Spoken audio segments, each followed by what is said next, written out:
YouTube? I am here to give y'all our 9,500 mile update on the Grand Wagoneer Series 3. I answer a few questions that I see people are asking.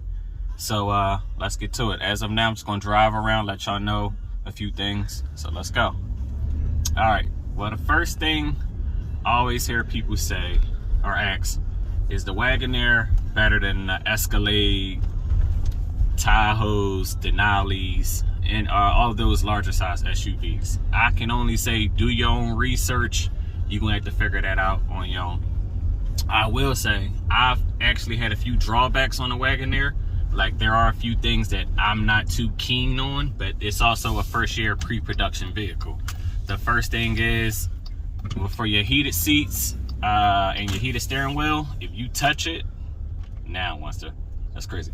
Well, normally when you touch it, it doesn't react. So it's not as sensitive to touch as you would think it is. So like right now I'm trying to lower it, and as you can see, it's not going down. So same thing with the steering wheel. You got to toy with it a few times. It may or may not come on. So that's an issue that I feel like they need to work out the kinks and bugs on that. The second thing is, I've noticed that the drive assist lane doesn't always work.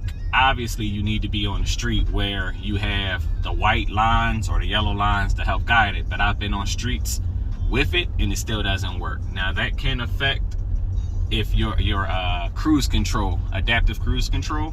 So just be mindful of that. I don't know if it's for every Wagoneer or just mainly, maybe mine's defaulted out. I don't know.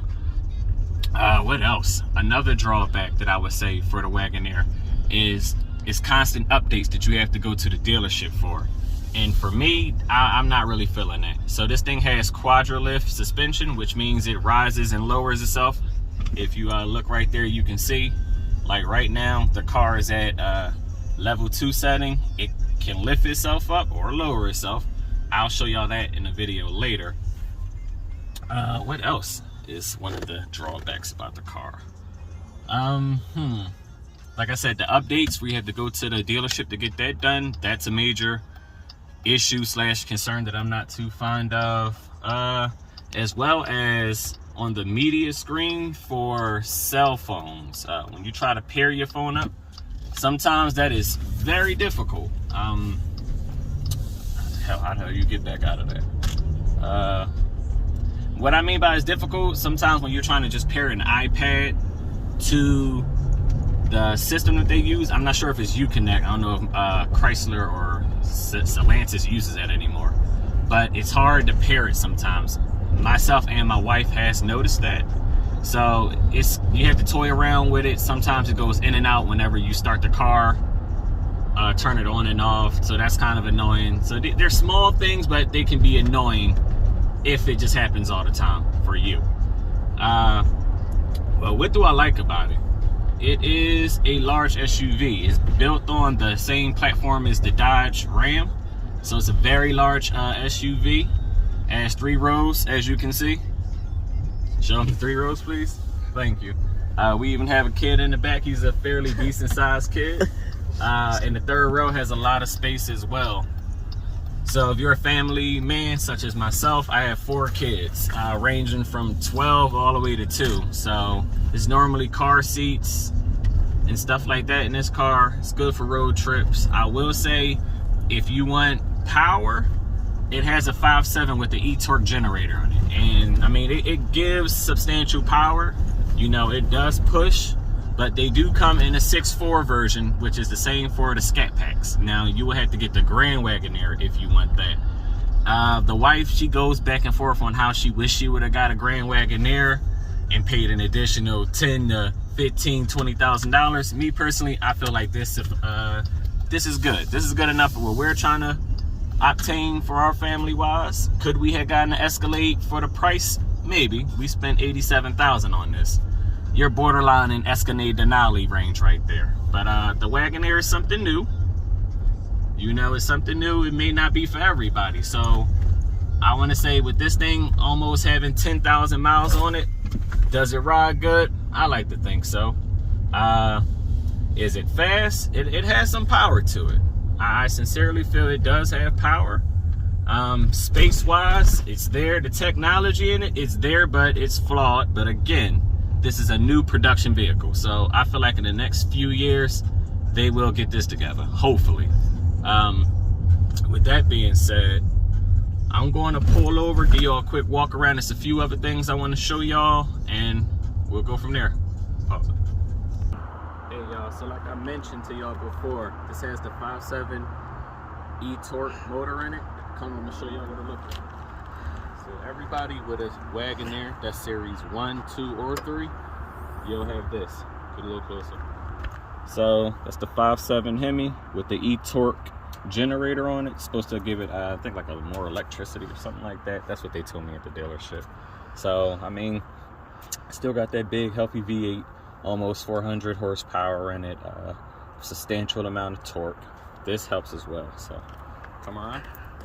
So as y'all already know, they put the 22-inch wheels on it. So these are 22-inch wheels, 285 by 45 side tires. So it gives it still a nice comfortable ride. This also comes with the Quadro. This also comes with the Quadro suspension. Right. So another drawback I forgot to mention, the step down automatic bar right there. It's good for getting out. However, sometimes you forget it's there and you will stumble on it or hit your leg on it. It hurts, and it's just something you need to be aware of. So this also comes with the Macintosh sound system. For the Series Wagoneer 3, you get this trim on it, which, you know, I was pretty fond of, as well as the interior that matches. So, you know, you can see just how clean and glossy everything looks with it. It has the panoramic sunroof, which, as you can see, you know, it captures the entire roof of the truck, pretty big. And what else do you need to see here? I mean, it's overall a pretty luxurious truck. The seats are heated and vented seats as well, so that's good for good road trips. And then you have the back. So what I went for with this truck, me and the missus, we wanted more space, so we opted out for the bench seat with the Wagoneer Series 3 and got the captain chairs. So all of our kids don't have to touch each other. They're annoying. We don't want to deal with that. So we got the captain chairs, separates everybody. It also has heated seats in the back. So the two captain chairs have heated seats. They are not vented though. And it does have the new the USB and the UC adapters for phone chargers, iPads, Android stuff, all of that. So if you come this way, you'll see a lot of people have been having issues with the buttons they're released to get to the rear of the Wagoneer. Well, for the captain chairs, I don't necessarily have the issue. Press the button and it slides on up. So as you can see in the back, very comfortable. It has more USB and USB ports over there, as well as you can recline the seat. You can recline the seat back. I'm 6 foot tall, and you can see how spacious I am. You see from right here, my knees don't even touch the seat. Again, I'm 6 foot tall, and if you had the panoramic sunroof, it also comes standard with a third row sunroof, which is pretty neat for the kids in the back. If you come this way, you'll see that it's pretty spacious in here. I mean, it ranges in so many different features. Some of the Grand Wagoneers will have this centerpiece right here, will be for the climate control, and they can control it. But like I said, we have young kids, so that just wasn't in the plans for us. But something that parents should know, that there is lock switches back here for the doors, which I don't think that's a good idea, because with young kids, they will play with that. So they have the ability to lock or unlock the door unless you lock it out in the front. So all parents need to be aware of that. When purchasing the Wagoneer, it's a lock and unlock switch back here. So be mindful of that. But like I said, also, when you sit back here, whoever's in the third row has their own vents, their own lighting. You can get out of the car via these buttons here. If you don't hit this button, you can try it right here.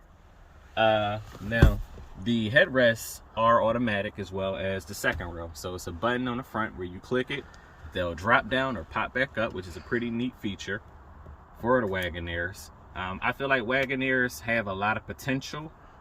I really want to see what this new V6 Hurricane is like on the Wagoneer Ls. We were going to get one, but after seeing it in person, not really my cup of tea. Too big of a booty in the back for me. That's not what I want in an SUV. So we're going to hop out and we're going to take a look at the back. Something else I want to point out. So come take a walk with me. Okay, as you can see, still easy way to get in and out of the truck. Now I just cover up. So I want y'all to get in close. You can see this is a 2022 and the paint starting to have little white and orange rust spots. I'm not sure if this is just Stellantis using cheap paint or not. What I do know is that's not cool. So hopefully it doesn't spread any further than that, and you know, we'll just keep on what we need to do. So like I mentioned to y'all before, the Wagoneers, there are Wagoneer symbols all over the car. In the back, on the doors, you even put a little neat flag right there, you know, for the patriotism.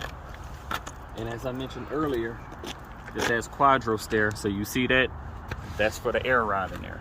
The truck can lower itself or raise itself. Alright, well, like I told y'all, I just wanted to give y'all an update. Nice little almost 10,000 mile review on it. I'll review it after we get a couple more miles, maybe 15 or 20,000. I got a big road trip coming up.